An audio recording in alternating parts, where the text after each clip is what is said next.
Welcome everybody. আজকে আমরা দেখব ক্লাসফুল অ্যাড্রেসিং এর মাস্কিং সম্পর্কে। আগের ভিডিওগুলোতে আমরা দেখে এসেছি ক্লাসফুল অ্যাড্রেসিং এ আইপি অ্যাড্রেসকে আমরা কতগুলো ক্লাসে ভাগ করতে পারি, একটা আইপি অ্যাড্রেসের কি কি পার্ট আছে, যদি বাইনারি নোটেশন কিংবা ডেসিমাল নোটেশন কোনো আইপি অ্যাড্রেস দেওয়া থাকে তাহলে সেটা থেকে কিভাবে আমরা সহজেই বলে দিতে পারি এটা কোন ক্লাসের অন্তর্ভুক্ত এবং সেই ক্লাসের অ্যাড্রেস রেঞ্জ সম্পর্কে। এই ভিডিওতে আমরা প্রথমে দেখব নেটওয়ার্ক অ্যান্ড ব্রডকাস্ট অ্যাড্রেস কাকে বলে, মাস্ক কি জিনিস, কিভাবে মাস্ক বের করতে হয় এবং ডিফল্ট মাস্ক সম্পর্কে। নেক্সট ভিডিওর টপিক হচ্ছে আমাদের ক্লাসেস এবং তাদের ব্লক সম্পর্কে। তো প্রথমে দেখি নেটওয়ার্ক এবং ব্রডকাস্ট অ্যাড্রেস সম্পর্কে। Network address is the first address in the network and it is used for identification network segment. অর্থাৎ আমরা যে আগের ভিডিওগুলোতে দেখে এসেছিলাম যে ক্লাসফুল অ্যাড্রেসিংয়ে আমরা class A B C D E 5টা ভাগে ক্লাস ভাগ করতে পারি এবং তাদের প্রথম বাইটটা দেখে আমরা আসলে বলে দিতে পারবো সেটা কোন ক্লাসের অন্তর্ভুক্ত। যদি কোনো একটা আইপি অ্যাড্রেস ক্লাস এর অন্তর্ভুক্ত হয় তাহলে তার নেট আইডি হবে প্রথম ব্লকটা, যদি কোনো একটা আইপি অ্যাড্রেস ক্লাস বি এর অন্তর্ভুক্ত হয় তাহলে নেট আইডি হবে প্রথম 2টা ব্লক বা প্রথম 2টা বাইট, সি ক্লাসের অন্তর্ভুক্ত হলে প্রথম 3টা বাইট। তো এই যে প্রথম 2টা বা 3টা বাইটকে আমরা নেট আইডি বলছি, এই নেট আইডিটার আন্ডারে কিন্তু অনেকগুলো হোস্ট আইডি থাকতে পারে। যেমন ক্লাস এর ক্ষেত্রে যদি নেট আইডি 10 হয় তাহলে আমরা বলতে পারি যে 10 নেট আইডির আন্ডারে প্রায় 3টা বাইট বা 24 বিটের যতগুলো কম্বিনেশন পসিবল ততগুলো হোস্ট থাকতে পারে। তো এই যে যতগুলো কম্বিনেশন পসিবল এই হোস্টগুলো কিন্তু সবাই একটা নেটওয়ার্ক সেগমেন্টের অন্তর্ভুক্ত, সেটা হচ্ছে নেট আইডি অফ 10। এই যে যতগুলো আইপি অ্যাড্রেস আমরা পাচ্ছি, যতগুলো কম্বিনেশন পাচ্ছি, এদের মধ্যে প্রথম অ্যাড্রেসটাই হচ্ছে আমার নেটওয়ার্ক অ্যাড্রেস।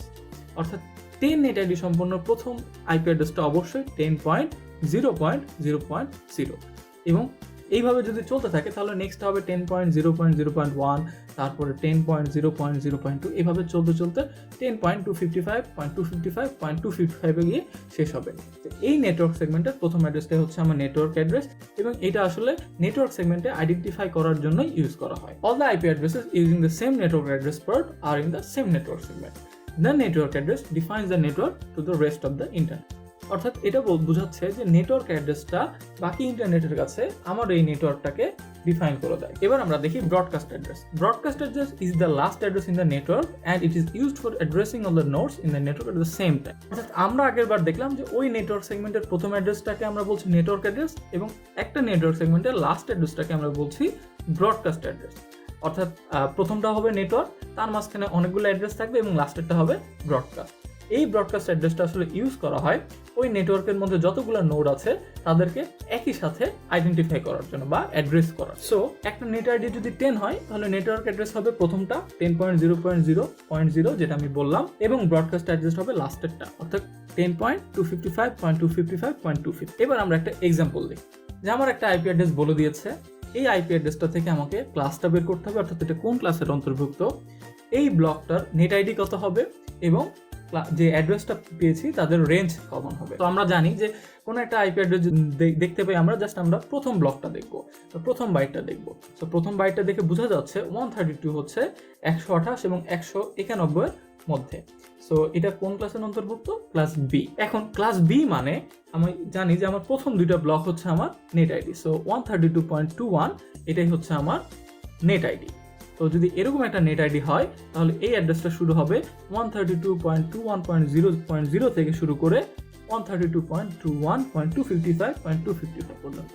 তাহলে এখানে আমরা কি শিখে আসলাম? এইটা হচ্ছে আমার নেট আইডি বা নেটওয়ার্ক অ্যাড্রেস এবং এটা হচ্ছে আমার ব্রডকাস্ট অ্যাড্রেস। এবার আমরা দেখি মাস্ক কি জিনিস। A mask is a 32 bit binary number. কেন এটা 32 বিট? কারণ একটা IPv4 এরও বিট সংখ্যা 32। The mask is ANDed with IP address to get the block address or network address.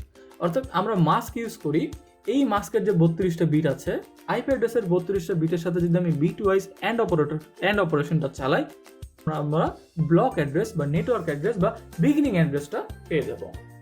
So একটু ফিগারের সাহায্যে দেখি, এই যে মাস্ক অ্যাড্রেসটা মাস্ক যেটা পাবো আমরা 32 বিট বাইনারি নাম্বার এবং আইপি অ্যাড্রেসটা যেটা পাবো এই দুটোকে যদি আমরা অ্যান্ড অপারেশন করি তাহলে আমরা বিগিনিং অ্যাড্রেস বা নেটওয়ার্ক অ্যাড্রেসটা পেয়ে যাব।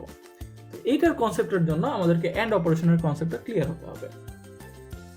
অ্যান্ড অপারেশনের ক্ষেত্রে যখন আমরা 1 এর সাথে যে কিছুর আমরা যদি অ্যান্ড করি তাহলে কিন্তু আমরা এই এক্স এর ভ্যালুটাই ব্যাক পাবো, কারণ 1 এর সাথে যদি 1 কে অ্যাড করা হয় তাহলে আমি 1ই পাবো, এই 1 এর সাথে যদি এখানে 0 কে অ্যাড করা হয় তাহলে আমি 0 পাবো। কারণ আমরা অ্যান্ড অপারেশনের ক্ষেত্রে জানি যে সবগুলো 1 হলেই অ্যান্সার 1 হবে, তাছাড়া একটা 0 হলে আমার অ্যান্সার 0 চলে আসবে। সো এখানকার ভ্যালু 0 হতে পারে অথবা 1 হতে পারে। 0 হলে এটার ভ্যালু 0 হয়ে যাবে, যদি 1 হয় তাহলে এই 1 আর 1 মিলে 1 হয়ে যাবে।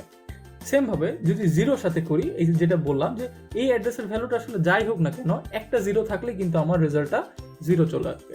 সো এই x এর ভ্যালু যাই হোক না কেন মাস্কে যদি আমি সামহাও 0 পাই তাহলে আমার 0 অ্যাড্রেস। তো আমরা ক্লাসের একটা আইপি অ্যাড্রেস দেখছি, এখানে 4টা ব্লক আছে এবং নেটওয়ার্ক অ্যাড্রেসটা আমরা বের করতে পারি। কারণ এই যে ক্লাসে এর ক্ষেত্রে প্রথম ব্লকটাই কিন্তু আমার নেট আইডি, অর্থাৎ এই নেট আইডি দিয়ে যে আইপি অ্যাড্রেসটা শুরু হবে সেটাই হচ্ছে আমার নেটওয়ার্ক অ্যাড্রেস। তো যেটা শুরু হবে সেটা অবশ্যই বাকি হোস্ট আইডিগুলো 0000 হতে হবে। এখন আমার দেখার বিষয় হচ্ছে আমি কিভাবে মাস্ক বের করব। এই ফিগারটা থেকে আমি সহজে একটা জিনিস বুঝতে পারি, সেটা হচ্ছে আমার যে প্রথম ব্লকটা সেটা সেম হতে হবে নেটওয়ার্ক অ্যাড্রেসের প্রথম ব্লকের মতো। মানে এই ক্লাসের প্রথম বাইট এবং নেটওয়ার্ক অ্যাড্রেসের প্রথম বাইট সেম হতে হবে, এবং ক্লাসের বাকি 3টা বাইটে কি আছে সেটা আমার দেখার বিষয় না, কারণ নেটওয়ার্ক অ্যাড্রেসে গিয়ে সবগুলাই 0 হয়ে যাবে। তো আমরা যে এই যে ফিগার দুটো দেখে আসলাম, এই ফিগার দুটোতে দেখলাম যে প্রথম বাইটটাকে সেম করার জন্য আমাকে মাস্কের ভ্যালু 1 করে দিতে হবে। যদি 1 করে দেই তাহলে আমার অ্যাড্রেস x এর যা ছিল সেটা আমি প্রডিউস করতে পারবো। আর এই যে বাকি 3টা বাইট আছে, এই 3টা বাইটের ক্ষেত্রে কিন্তু আমার 0 লাগবে, কারণ আমার অ্যাড্রেস যাই থাকুক না কেন আমার অ্যান্সারে 0 লাগবে। সো যেহেতু নেটওয়ার্ক অ্যাড্রেসের বাকিগুলো 0 লাগবে, তো আমি বাকিগুলো 0 করে দিব। সো আমরা এখানে দেখতে পাইলাম যে এই যে মাস্কটা হবে হচ্ছে প্রথম ব্লকটা সবগুলাই হবে 1 এবং বাকি 3টা ব্লকের সবগুলাই হবে 0। এখন এখান থেকে একটা মজার জিনিস দেখা যায়, সেই মজার জিনিসটা হচ্ছে এই যে এটা ক্লাস এর একটা আইপি অ্যাড্রেস। সো এই ক্লাস এর জন্য যাই হোক না কেন প্রত্যেকটার ক্ষেত্রে কি হবে, এই প্রথম বাইটটা এবং নেটওয়ার্ক অ্যাড্রেসের প্রথম বাইটটা সেম হবে। সো এই মাস্কগুলোও ক্লাস এর সব অ্যাড্রেসের ক্ষেত্রে সেম হবে। তো যদি সবগুলাই 1111 হয়, অর্থাৎ প্রথম বাইটের সবগুলা বিটি 1 হয়, তাহলে কিন্তু সেটা আসবে 255। অর্থাৎ আমার ডিফল্ট মাস্কের কনসেপ্টটা এখানেই আসছে যে ক্লাস এর ক্ষেত্রে ডিফল্ট মাস্কটা হবে 255.0.0.0, কারণ আমার প্রথম ব্লকটা সবগুলা 1 থাকছে। সো ক্লাস বি এর ক্ষেত্রে প্রথম 2টা ব্লক 1 থাকবে এবং ক্লাস সি এর ক্ষেত্রে প্রথম 3টা ব্লক 1 থাকবে। এই 3টা ব্লক 1 থাকার জন্য আসলে প্রত্যেকটাই 255 হচ্ছে। তো এখান থেকে আমরা আরেকটা মতে আসতে পারি, সেটা হচ্ছে যে এই যে এটা কি রিটেইন করছে, নেট আইডিটা ব্লকের নেট আইডিটা রিটেইন করতেছে এবং হোস্ট আইডিগুলোকে 0 করে দিচ্ছে। আর এটা আমরা কখন ইউজ করি এই ডিফল্ট মাস্কটা আমরা ইউজ করব যখন আমাদের নেটওয়ার্ক অ্যাড্রেস লাগবে। So the network address can be found by applying default mask to any of the addresses in the block including itself. অর্থাৎ আমরা নেটওয়ার্ক অ্যাড্রেস বের করার জন্য ডিফল্ট মাস্কটা বের করব এন্ড অপারেশনের মাধ্যমে। So thank you guys for watching this video.